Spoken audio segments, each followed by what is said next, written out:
Assalamualaikum warahmatullahi wabarakatuh. Perkenalkan, nama saya Alma Alwarif Aten dari Prodi PGMI kelas 3A. Di sini saya akan menyampaikan tentang metode penelitian kualitatif dalam pendidikan Islam. Pengertian metode pendidikan Islam pada penelitian pendidikan Islam tidak berbeda dengan penelitian pada umumnya. Yang membedakan hanya terletak pada objek dan sumber kajiannya. Nah, metode-metode penelitian dalam kajian Islam itu ada 4 macam. Nah, yang pertama itu metode bayani, yaitu suatu metode penelitian untuk menemukan ilmu dengan usaha maksimal dengan cara membaca, mempelajari, memahami, dan mengkaji penjelasan-penjelasan dari nas-nas Al-Quran dan hadis. Yang kedua, itu metode burhani, yakni suatu metode penelitian yang mengandalkan kemampuan berpikir logis dengan kaidah-kaidah tertentu secara runtut dan sistematis. Yang ketiga, ada metode tajribi, yakni suatu metode penelitian selain memerankan kemampuan berpikir logis, juga dilanjutkan dengan tindakan eksperimen, observasi, dan bentuk-bentuk metode yang dikenal dengan metode ilmiah. Yang keempat, ada metode irfani. Nah, metode irfani penelitian yang mengandalkan al-ta'aruf ilallah atau al-itsal bi Allahi dengan melakukan langkah-langkah tertentu, mulai dari istiqdad, tazkiyah al-anaf. Tekniknya dengan melakukan riyadhah, yaitu latihan-latihan dalam arti melakukan amalan-amalan terus-menerus baik secara individu maupun kelompok dengan mengikuti mursyid. Nah, adapun jenis-jenis penelitian pendidikan Islam dapat dikelompokkan menurut bidang, tujuan, terus pendekatan, tingkat eksplanasi, dan analisis dan jenis data. Nah, berdasarkan bidang penelitian dapat dibedakan ke dalam 3 jenis penelitian, yaitu penelitian akademik, profesional, institusional, dan penelitian akademik.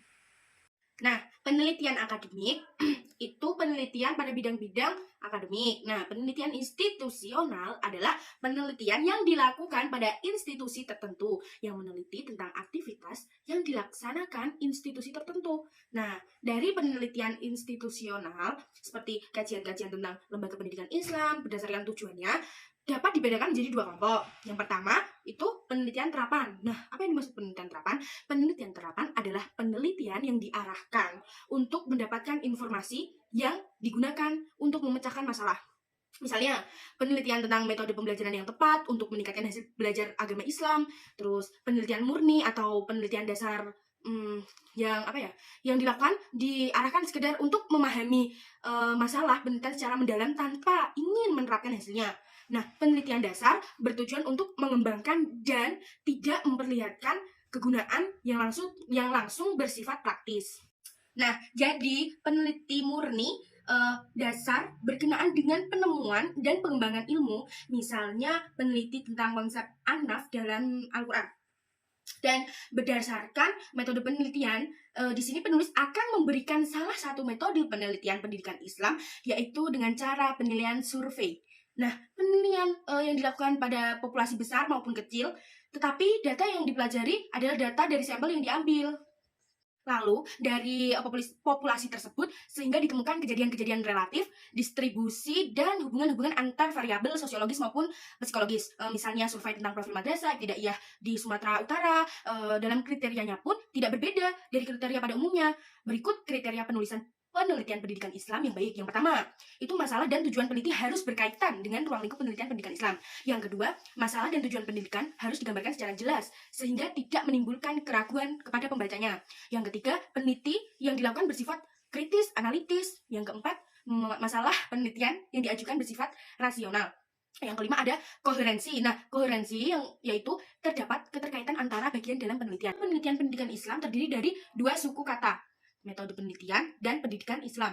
Nah, pada bab ini dijelaskan bahwa metode penelitian adalah cara ilmiah untuk mendapatkan data atau informasi sebagaimana adanya dan bukan sebagaimana seharusnya dengan tujuan dan kegunaan tertentu. Nah, Jadi pendidikan Islam diartikan oleh berbagai ahli sebagai berikut. Yang pertama ada konferensi internasional pertama tentang pendidikan Islam. Itu mendefinisikan pendidikan Islam sebagai keseluruhan makna atau pengertian yang terkandung dalam kata ta'lim, tarbiyah, dan ta'dib.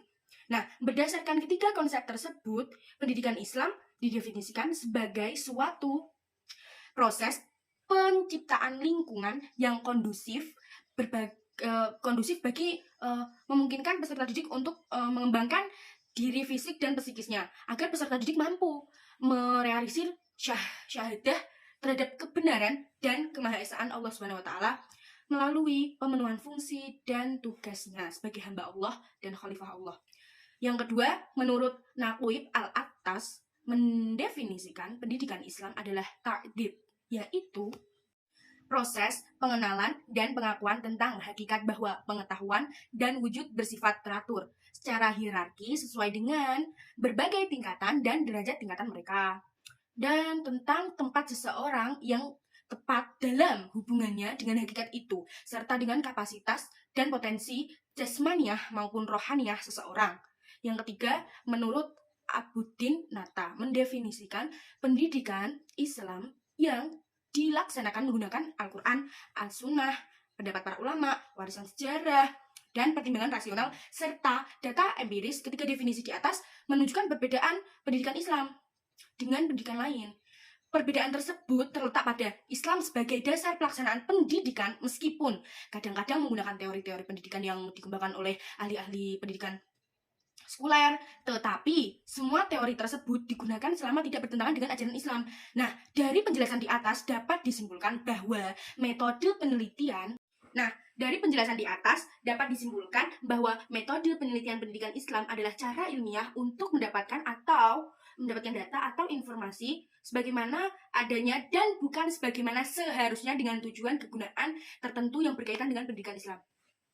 Selanjutnya itu ada ruang lingkup penelitian pendidikan Islam. Nah, ruang lingkup apa saja yang meliputi dalam kajian-kajian tersebut? Yang pertama ada pendidikan Islam sebagai mata pelajaran yang diberikan pada lembaga-lembaga pendidikan umum, mulai tingkat sekolah dasar sampai perguruan tinggi. Yang kedua ada pendidikan Islam sebagai lembaga pendidikan formal, non-formal, dan informal. Nah, lembaga pendidikan Islam sebagai lembaga pendidikan formal terdiri dari madrasah, pesantren, dan perguruan tinggi.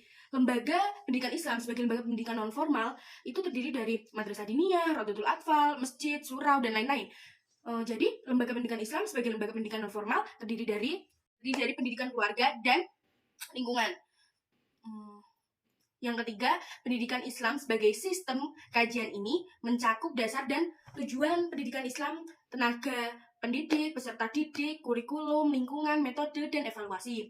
Selanjutnya, itu ada pendidikan Islam dalam konsep dan sejarah. Kajian konsep mencakup penelitian tentang konsep-konsep pendidikan di dalam Al-Quran dan hadis.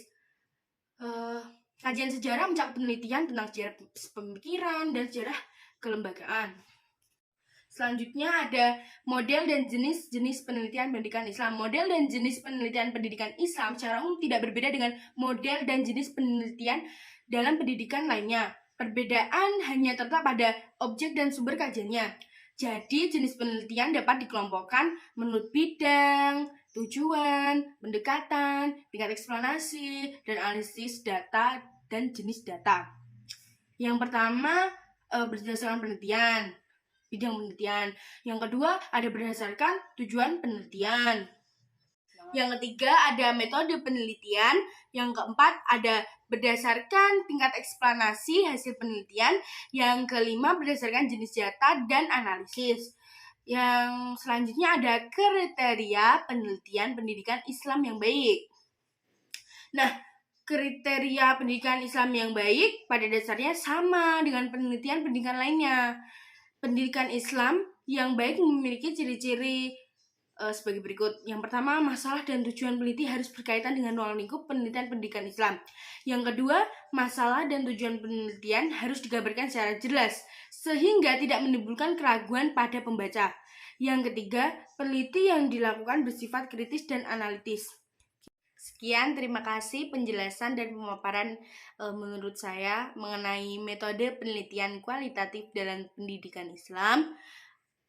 Bila ada kurang lebihnya, mohon dimaafkan. Terima kasih. Wassalamualaikum warahmatullahi wabarakatuh.